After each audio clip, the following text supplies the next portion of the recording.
চলন্ত স্পিড বোটে ওঠে প্রসব বেদনা। মাঝসাগরে জন্ম নিল এক শিশু। ঘটনাটি শোনার পর হতবাক হলেও কুতুবদিয়া ও মহেশখালীবাসীর কাছে এটি যেন স্বাভাবিক ঘটনা। প্রতিদিনই এরকম সাধারণ যাত্রীবাহী বোটেই চলে সংকটাপন্ন রোগী পারাপার। চিকিৎসা সেবা নিতে কেন এই দুর্ভোগ? প্রশ্ন জনমনে। দাবি উঠেছে নৌরুটে সি অ্যাম্বুলেন্স সার্ভিস ও দ্রুত ফেরি চালু করার।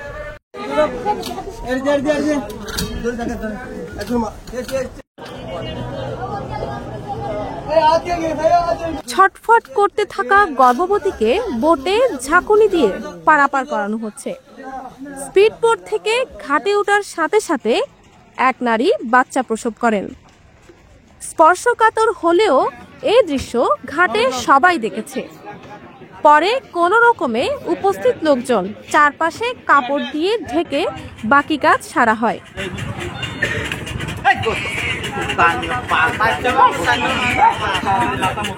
যা দেখছেন তা কক্সবাজারের ৬ নং ঘাটের প্রতিদিনের চিত্র। এর চেয়ে দুরবস্থা আর কি হতে পারে? জীবনের ঝুঁকি নিয়েই পাড়ি দিতে হয় সমুদ্র। অসুস্থ রোগী কিংবা প্রসূতি নারী সবাইকে যেতে হয় ভাগ্যের উপর ভরসা করে। তাৎক্ষণিক রোগী আনার জন্য স্পিডবোট রিজার্ভ করতেও গুনতে হয় মোটা অঙ্কের টাকা। ম্যাক্সিমাম মুশকিলই হাসপাতালটা পড়তে গেলে একটু খুবই এগিয়ে। আপনার দ্বীপাঞ্চল তো আপনার ভালো চিকিৎসা পায় না। হঠাৎ করে যদি আপনার বড় ধরনের একটা কিছু হলেও কক্সবাজার জব দেয়, ছোট একটা বিষয়ের জন্য আপনার কক্সবাজার জব দেয়। অনেক ডেলিভারি রোগী আমরা এখানে স্পিডবোটের মধ্যে বাচ্চা হয়ে গেছে, এরকম এখানেও হয়ে গেছে, এরকম অনেক প্রমাণ আছে, ভিডিও ফুটেজ আছে অনেক। এই যে রোগী থেকে আমাদের আনানো একটু কষ্ট হয়, এই যে আমাদের নালাপুকুর পাড়ে এখানে কক্সবাজার হাসপাতাল আনতে কষ্ট হয়। আমাদের এটা সুযোগ সুবিধার জন্য আশা করতে যাই। তবে আমরা এখান থেকে এখানে আসলে ডাক্তারের কাছে ঢুকে নিয়ে চলে যাই।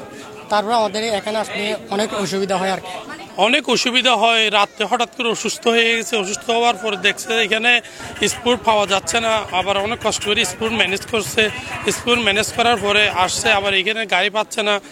এখানে অনেক অসুবিধা।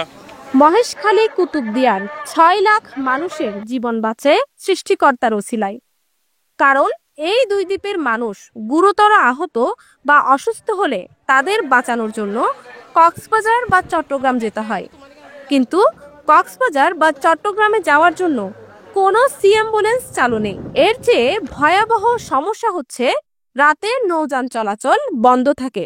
রাতে মুমূর্ষু রোগী বা আশঙ্কাজনক রোগী হলে তার মৃত্যু অনেকটা নিশ্চিত হয়ে পড়ে। জেলা প্রশাসন, পুলিশ কিংবা ঊর্ধ্বতন কর্তৃপক্ষের জন্য রয়েছে বিশেষ ব্যবস্থা। অথচ কুতুবদিয়া মহেশখালীর প্রায় ৬ লাখ মানুষের সাথে এই কেমন বৈষম্য? মধ্যসাগরে স্পিডবোটে ডেলিভারি, মা ও শিশু স্বাস্থ্যসেবার চ্যালেঞ্জগুলো এবং দ্বীপবাসীর অসহায়ত্বের আওয়াজ শোনার জন্য যেন কেউ নেই।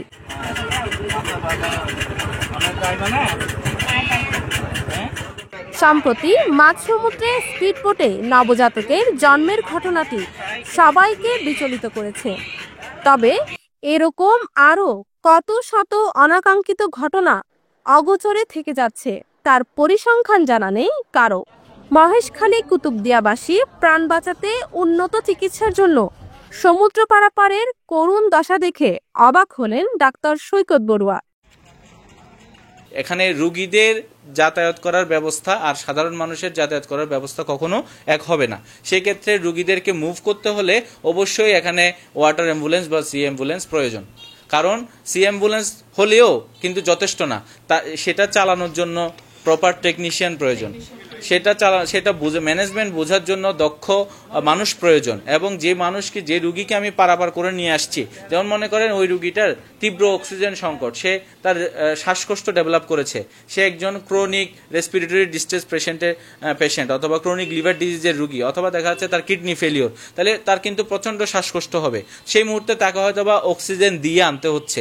তো এক্ষেত্রে তাকে যে অক্সিজেন দিবে সেটার জন্য কিন্তু প্রশিক্ষিত মানুষ দরকার। এই জন্য আমি বলেছিলাম যে প্রশিক্ষিত প্যারামেডিক 1 নাম্বার, 2 নাম্বারে হচ্ছে দ্বীপাঞ্চল যেগুলো রয়েছে সেখানে রুগীদেরকে পরিবহন করার জন্য মিনিমাম আমাদের 1টা বা 2টো ওয়াটার অ্যাম্বুলেন্স সার্বক্ষণিকভাবে চলাচল থাকার দরকার।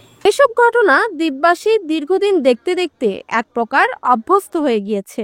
তবে রাতে যদি কোনো রোগীর জরুরি প্রয়োজনে সমুদ্র পার হতে হয় তখন বাদে সবচেয়ে বড় বিপত্তি।